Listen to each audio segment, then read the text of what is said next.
Hey gamers, welcome to the XdirectX channel, Africa's #1 in gaming. I'm your host Mike, and today I have some exciting news to share with you. In this video, we are going to discuss the two major gaming events that happened this past week. The first one is the Xbox Activision Blizzard deal, and what, in my opinion, I think Sony is up to with this deal. And secondly, also the Starfield release trailer that came out this past week. Now, of course, as we all know, these two huge topics have a lot of implications for the gaming industry and the community as a whole. So, without wasting much time, let's dive right into it. I would like you to subscribe to my channel, like, share the videos, and then also press the bell for notifications. Now, first of all, as we all know, Microsoft has been trying to acquire Activision Blizzard King for close to $70 billion, which is a lot of money. And there have been a lot of challenges in trying to do this, especially from the three major regulators, the FTC, the CMA, and the EU. Now, apart from these, there is one major competitor, Sony, that has not been happy with this deal at all. I want you to remember, there were other competitors that did not like this deal, Google, Nvidia, but Nvidia got their deal to release Xbox Game Pass games on PC, and we've not really heard much from Google. But Sony has been the major rival, and Sony does not want this deal to go through, as we all are aware of. Now, I've seen a lot of videos, I've seen many takes on this whole thing, and I would like to share a little opinion that I have now, which I think that makes more sense why they do not want this deal to go through. Now, as you are well aware, Xbox has Game Pass, which is to me still the best deal in gaming till now, and they've been bringing a lot of content, first day launch games, and a lot of content onto Game Pass. Now, recently I checked Game Pass, and you find a lot of FPS games, live service games, shooting games, on that platform. Now, if you really look at Sony accepts the recent acquisition of Bungie, that with the Destiny game, and bringing Destiny on PlayStation Plus, they really do not have a lot of FPSs, of their own or on their platform, except Destiny, some third-party games, and then the marketing deal with Activision. Now, in my opinion, I think that what Sony is trying to do is sort of a strategic stance to try and either stall the deal for as long as possible, or to outright block the deal, like Jim Ryan said, and try and get their live service games ready to PlayStation Plus to compete with Activision Blizzard's Call of Duty. Now, why am I saying this? Now, remember, Sony said they were working on 10 live service games to be released, and I believe starting from next year onwards. And I suspect one or two of their major live service games are going to include first-person shooters that they are hoping would launch and would compete with Call of Duty. Now, if that happens, it means that they are going to get a lot of their community interested in this new IP. They may get their community to appreciate that and still stay on their platform.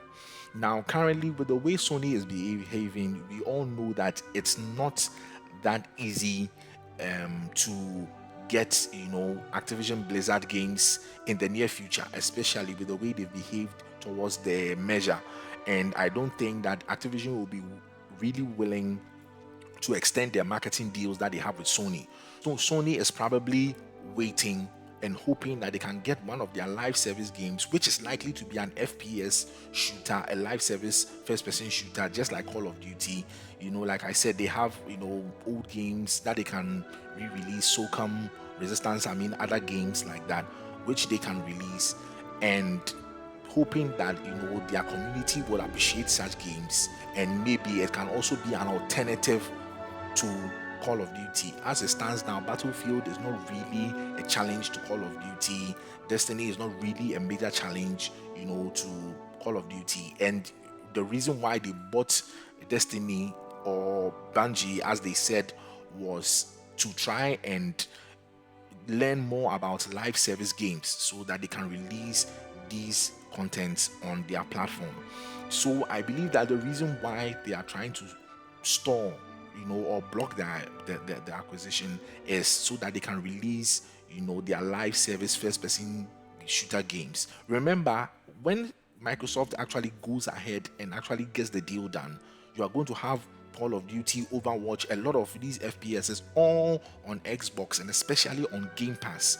And it's going to be a very great deal. There's going to be a lot of content Game Pass, and it's proving to be a very competitive, challenge to Sony. And Sony has been riding on their narrative-driven third-person, shooters for such a long time, and they've not really innovated much. And now they see the competition that if they do not do something about it, very soon they are going to lose, a lot of these shooter looting games, live service games to Xbox. So I'm sure they are trying to block or stall. Once they have their live service games running, now there is a certain type of competition.